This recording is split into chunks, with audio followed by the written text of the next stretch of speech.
Hey everybody, welcome back to another episode of the Music Den. I'm your host Armando Venditti, and hopefully you do not hear my dog barking in the background in the next room. Um, on this episode of the Music Den, I'm going to be doing another installment of Misguided or Misunderstood. Now, this is a series, I guess you call it, where I pick albums from bands that some people, when released, thought maybe the step that the band took for the album was a bit misguided, or the public really didn't understand what the band were trying to do with the album they released at the time. Now, the idea for this episode comes from Mr. Bill Schuster. We were chatting today just before we taped our segments for next week. And we were chatting today, and I was talking about trying to get, some ideas for future episodes. And he mentioned this band, and I'm like, yeah, this could work. So again, this episode or this segment, sorry, goes out to Mr. Bill Schuster. If you're watching, Bill, I know you are. The band I'm going to be talking about is Led Zeppelin. And the album I'm going to be talking about is In Through the Outdoor.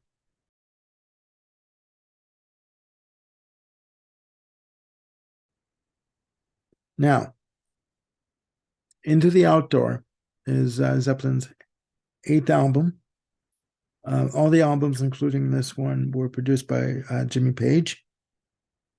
It was released August 15th, 1979. It was recorded in November and December of 1978. Now, if you've been living in a cave, like I've said before, over the past 40 years, Led Zeppelin were a band that came together basically out of the ashes of the Yardbirds in 1968. Jimmy Page, who was the guitarist who had taken over for Jeff Beck, was touring with the Yardbirds. During that tour, the band members just decided to quit, just to stop. Jimmy Page was left with the name the Yardbirds, and he had some dates in Scandinavia that had to be fulfilled, some concert dates. So he quickly put together a band, and they were on lead vocals, Mr. Robert Plant, on bass guitar, primarily, Mr. John Paul Jones, and on drums, Mr. John Henry Bonham. Now, they did the tour. They got along like a house on fire, and they decided to continue. Jimmy Page wanted to put a band together that combined the heaviness of rock mixed with the blues, but also wanted to add an acoustic element to the group. So he wanted basically a group that had a multifaceted approach to music. And it's got to be said, these guys, like the Tea Party in modern times, in the 2000s, they had said that the Tea Party had said that they considered themselves alchemists, because just to go off on a bit of a small tangent, the Tea Party are a hard rock band, but they also mixed acoustic elements along with Middle Eastern influences and Middle Eastern instruments.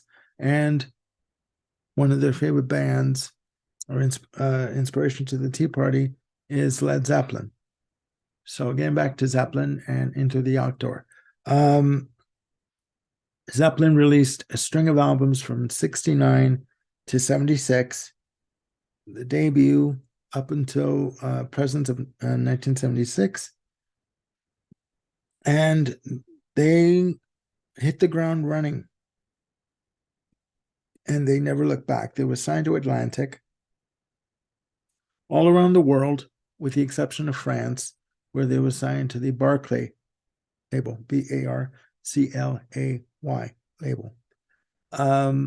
And again, they were a hit right from the get-go. Okay.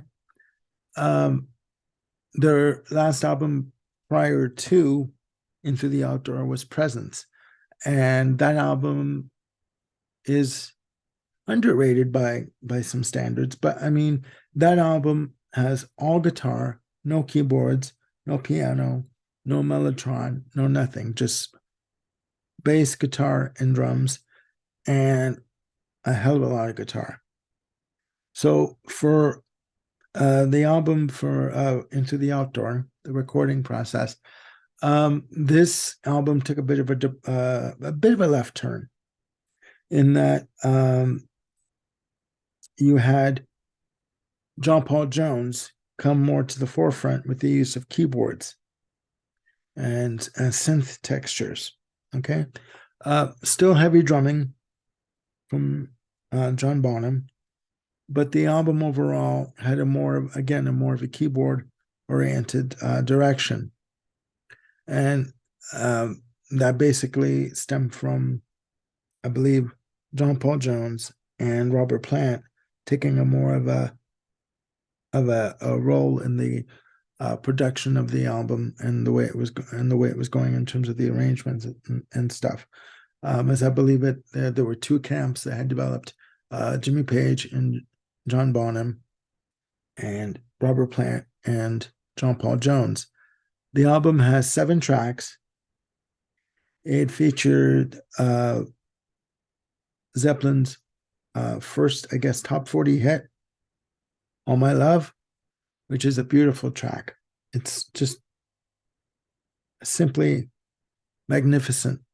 It's very, very laid back, very poignant in its delivery and its message.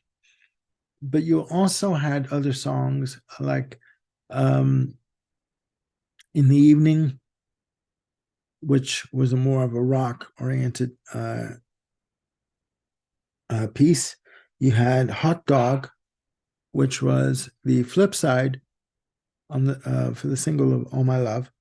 Hot Dog was more of like a fun romp, like a country kind of a song. I don't want to say rockabilly, but it was more of a country kind of a song, but like a fast tempo, you know. The album itself, again, I don't believe that it was a misguided attempt, because again, you had a mixture of the heavy rock with In the Evening. You had the softness of, All My Love, the ballad, somewhat ballad, but you do have a lot more use of keyboards. The centerpiece of the album was Carouselabra. And the demo for it was called The Epic, because it was so long and so sprawling and so dramatic. All through that track, well, first of all, it starts off side 2. Okay. It is a 10-minute plus masterpiece. It's got to be said. Heavy drumming, heavy, bloody drumming from John Bonham, a synth line from John Paul Jones that is so infectious and so groovy. And there is guitar work. Jimmy Page, for that track, recording it, used his double neck guitar that he used. I believe it was his double neck Gibson guitar that he used on that track. And the track itself has sections to it. The drumming on it, first of all, it is so heavy that you literally can almost feel that John Bonham is going to break the snare head, that he's hitting it so hard on the breakdowns, because I mean, he is just relentless on the drums.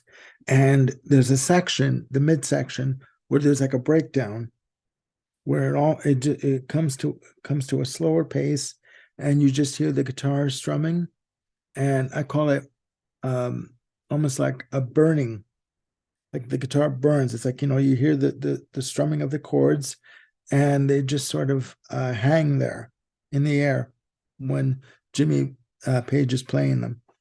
Um, and then you hear the bass coming in over top of the guitar. It's we're intermingling with the guitar. It is so bloody amazing. And then it goes into another section, on the end section, where the keyboards come back in, and Robert Plant comes in with the outro.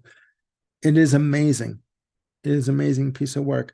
There are other tracks on there called one called Southbound Sorez or Soray, sorry, Southbound Soray. Um, another track which I do believe was a single, Fool in the Rain, which was more of a lighthearted pop track uh, with different sections. There's a sped up section in the center where the drums come in, they kick in, and it's almost got like a bit of I guess you call it like a samba beat, and then it goes back into the original um, arrangement. Um, so the album itself went number one upon release. It went number one in the U.S., in Canada, in the U.K., and in New Zealand. So this album was a hit. Um, I I I can't understand how some people could look at it as a misguided step. I do think that it was misunderstood by the critics and by some fans because they, again, they wanted their Led Zeppelin. They wanted what was familiar to them, and I don't understand why bands throughout the years are not permitted by the fan base to try something new and just go off in a bit of a different direction. Um, I mean, it's still within what Zeppelin were known to do. It wasn't like when Queen did Hot Space. No way was it like that at all. But I think had they, if they were able to continue, um, I think they would have gained a new audience. They would have built on their fan base based on what was on Into the Outdoor. So no, I do not think it was a misguided step. But I do believe that it was misunderstood by critics and audiences alike. And unfortunately, they were rehearsing for a North American tour. They had done a tour of the UK, and they played Nebworth in '79, and they were rehearsing for a US tour, and unfortunately, John Bonham passed out, and after a day of drinking during rehearsals, and choked in his own vomit and passed away, thereby in effectively ending the band. There was no way they were going to continue without John Bonham. So yeah, and anyways,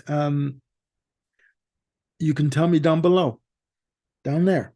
Let me know what you think. Was Into the Outdoor a misguided attempt by Zeppelin to be more contemporary, or did the audiences en masse misunderstand what they were trying to do with this album? And yeah, let me know, please. Leave your comments. And I'd like to get a dialogue going about this. Um, because I think this is an idea to do that we can do, or I could do other episodes on. So yeah, please again leave your comments down below, and don't forget to hit like and subscribe, and hit the notification bell to keep you on top of any new content that is coming up. And there will be new content coming up. Um, just as a footnote here, I got this in the mail today. Forgive the glare again because of the packaging. This is the latest reissue of Seasons End, the 4-disc set from Marillion, their 1989 release, first release featuring Steve Hogarth. You have a collection here of the album. You have a concert on disc 2 and 3, and you have Blu-ray audio content, uh, on the 4th disc. So this just came in the mail today, and it's still in the wrapper, as you can tell. And I'm going to be doing a review on this next week. In terms of updates, in terms of new programming, Bill Schuster is going to come on next Friday, and his wife Stacy's going to come on. We're going to do 2 ranking the album episodes. We're going to be doing Pink, ranking the albums, and we're going to be doing Supertramp, ranking the albums. We're also going to be doing, possibly taping next Friday, our top 3 albums from Billy Joel and Elton John. So that's coming up. Also, Ryan Gavalier is going to be coming back on sometime in June, in a few weeks, to do another Misguided or a Misunderstood episode. And that segment is going to be on Fleetwood Mac, Tusk. So again, please stay tuned. And I want to thank everyone for watching. This has been challenging to do this because I'm one person doing it. But I want to thank everyone who subscribed, and everyone who has stuck with me over the past few weeks since I started. It's fun doing it, but it is a challenge to keep doing it on my own. And I want to thank everyone for the words of encouragement and the support. And yeah, that's it for now. Hopefully you guys are having a great night. You can have a fantastic weekend. Please look after yourselves, look after each other, and please stay safe. And I will definitely talk to you very soon. This is Armando Venditti signing off for tonight. Have a good night. Bye for now.